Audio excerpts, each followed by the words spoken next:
Hello जी, good morning, नमस्ते। कैसे हैं आप सब? उम्मीद करती हूँ आप सब ठीक होंगे, मैं भी ठीक हूँ।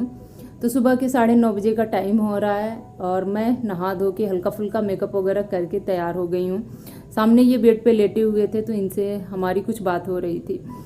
तो सुबह में चाय पानी वगैरह बना, दोपहर का लंच वगैरह है जो ना हमारे यहाँ सुबह में ही बन जाता है, मतलब दोपहर के टाइम पे नहीं बनता है। और यहाँ पे बस मैं सुबह की जो दूसरी वाली चाय होती है वो मैं बना रही हूँ, अदरक वाली बनाऊँगी, क्योंकि सुबह में बिना अदरक का बनता है तो काम चल जाता है। बट जो सेकंड वाली चाय होती है ना, थोड़ा सी कड़क और अदरक वाली, क्योंकि यहाँ पे सबके पास टाइम होता है सेकंड वाली चाय पीने के लिए। सब लोग मतलब ना चाय सेकंड वाली जो होता है वो इंजॉय करते हैं, लेकिन वो जो चाय है ना सबके नहा धो के पूजा पाठ करने के बाद ही बनता है।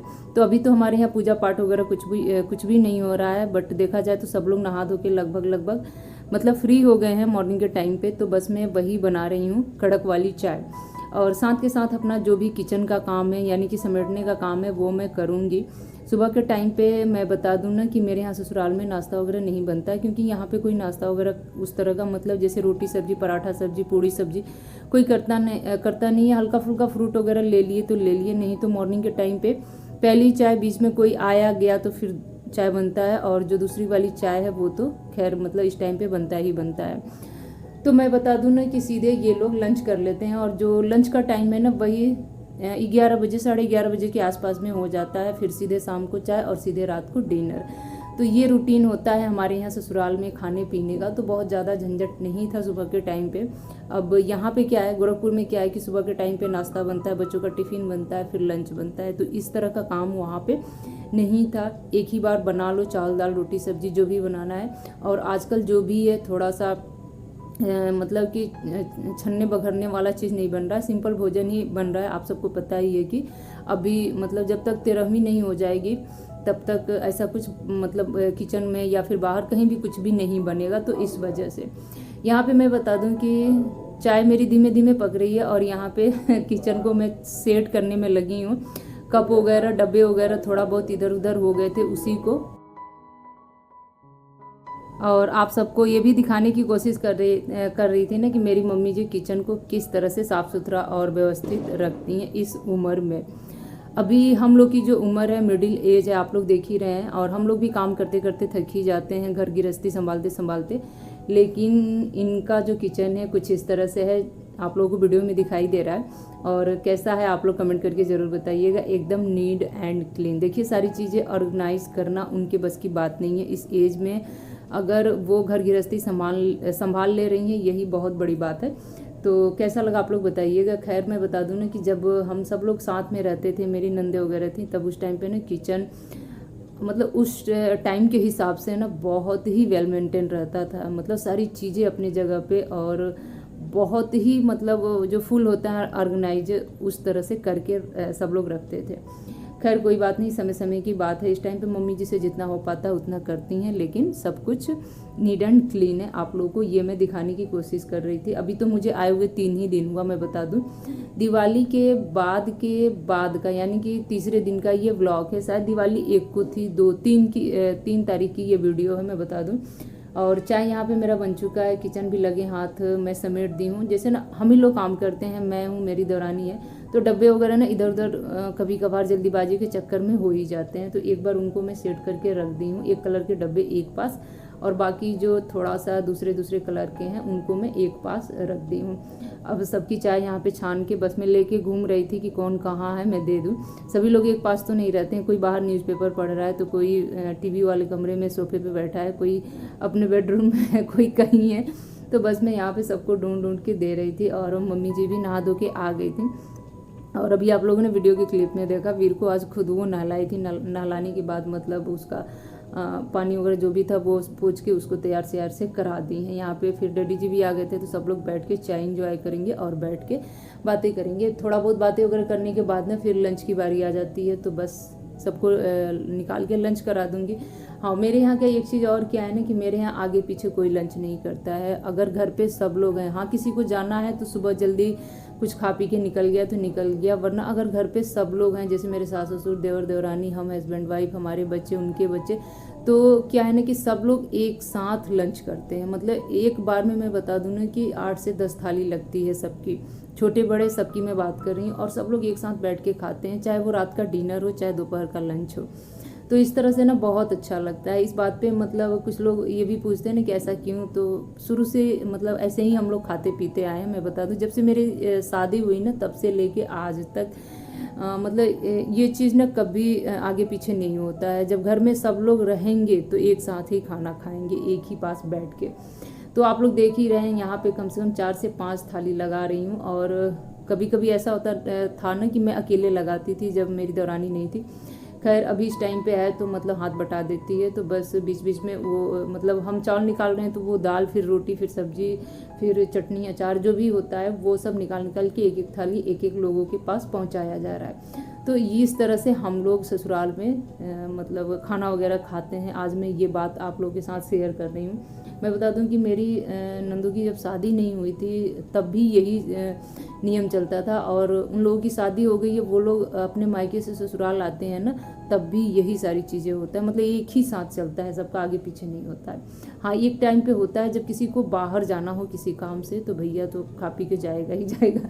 तो ऐसा होता है। देखिए यहाँ पे बस मैं मम्मी जी की थाली ला के लगा दी हूँ, वो बैठ के अपना करेंगी। मैं भी निकाल ली थी, लेके कमरे में चली गई थी, और देवरानी भी लेके चली गई थी, देवर जी को भी दे दिया गया था। तो इस तरह से सब लोग खा लेंगे। इससे फ़ायदा क्या होता है ना कि एक ही बार में सारे बर्तन निकलते हैं, और लगे हाथ बैठ के एक ही बार में धो धा के अपना किनारा हो जाओ। दिन भर ये नहीं है कि खाओ बर्तन दो, खाओ बर्तन दो, ये सारी चीज़ें नहीं चलता रहता है। अभी मैं आ गई हूँ बाहर, और बता दूं ना कि 3 रोज हो गया मुझे आए हुए। ना तो मैं अमरूद के पेड़ वाले साइड में घूमने आई थी, नहीं मैं छत पे गई थी। तो मुझे ना एक अंदर से वो हो रहा था कि चलो बाहर चल के देखते हैं क्या है कैसे है। बच्चे बार बार यही आके कह रहे थे ना कि अमरूद के पेड़ पे अमरूद लगा हुआ है। तो मतलब मैं तो तोड़ने की कोशिश की, मतलब मेरे से तो बिल्कुल ही नहीं टूटा। फिर छत पे गए, बच्चे चढ़े, वहाँ से बाबा जी के साथ मिल जुल के मतलब 2 से 3 अमरूद पके पके तोड़ के लेके आए।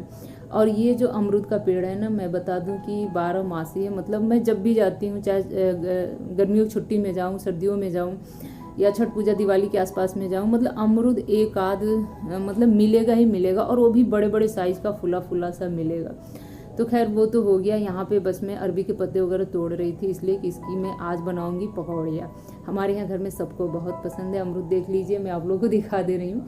और लंच वगैरह करने के बाद, बर्तन वगैरह धोने के बाद, मतलब दोपहर का जो भी काम होता है घर का, उन सारे कामों से फ्री होने के बाद यहाँ पे बैठ के हम लोग क्या कर रहे हैं, चलिए मैं आपको बता रही हूँ। अभी नहीं बताऊंगी, बस अभी आपको थोड़ा सा हिंट दे रही हूँ कि क्या करने जा रही हूँ। वो जो ट्रांसपेरेंट पेपर आता है, पैकिंग पेपर, वो लेके आई हूँ। और लेके क्या आई हूँ, मतलब पहले से ही खरीद के रखा गया था घर पे। इसको बस ना आपस में मैं जोड़ रही हूँ। जोड़ इसलिए रही हूँ कि इसको मुझे कहीं लगाना है। अब इसमें क्या है ना कि एक लोग के बस की बात नहीं होती, अकेले कोई नहीं कर पाएगा, क्योंकि ये एक तो सरकता भी है, और जो चौड़ा वाला टेप होता है ना, उससे इनको एक के ऊपर एक चढ़ा के जोड़ने की कोशिश करो ना, तो थोड़ा बहुत उसमें सिलवटें आ ही जाती हैं। तो इस तरह से, तो एक तरफ से पीहू, एक तरफ से वो, दोनों लोग मिलके टाइट कर रहे थे, तब जाके मैं बीच में टेप लगा रही थी, तब जाके ये कहीं बराबर बैठा था। मतलब इतनी मशक्क़त करनी पड़ी इसके लिए नहीं कि मैं क्या बताऊँ। लेकिन हाँ, एक बार लगा दो ना तो सालों साल चलता है। एक बार मेरी छोटी वाली नंद थी, तो हम और वो दोनों लोग मिलकर लगाए थे, तब से वो काफ़ी दिन तक चला था। उसके बाद बीच में फटा था, फिर लगा था, तो बीच वाला फिर चला नहीं। फिर ये वाला जो है, अब इस बार फिर से मेहनत हो रहा है, और ये लगेगा कहाँ, अभी आपको इसी वीडियो में आगे के क्लिप में पता चल जाएगा। तो बस मैं जोड़ते जा रही थी, और खैर नाप वगैरह तो कुछ भी नहीं लिया था, बस अंदाज से लगाते जा रही थी। तो इस तरह से मुझे पता था कि मतलब 9 पेपर लगे थे इसमें, और मुझे लग रहा ना कि ये 2 बाई 2 के ही थे शायद, साइज़ के हिसाब से अगर देखा जाए तो मतलब चारों तरफ से पकड़ते पकड़ते इतनी मेहनत लगी थी ना कि क्या बताऊँ। मतलब कि मैं तो एकदम से परेशान हो गई थी। और अब ये लग रहा था ना कि अब ये लग गया तो लग गया, अब फटेगा तो दोबारा इसमें नहीं लगेगा। अब तो उसका कुछ अस्थाई जो है ना उपाय ही किया जाएगा, क्योंकि कब तक इस तरह से पेपर लगा लगा के काम चलाया जाएगा। अब उसके बारे में कुछ सोचा जाए, उसके ऊपर कुछ काम किया जाए।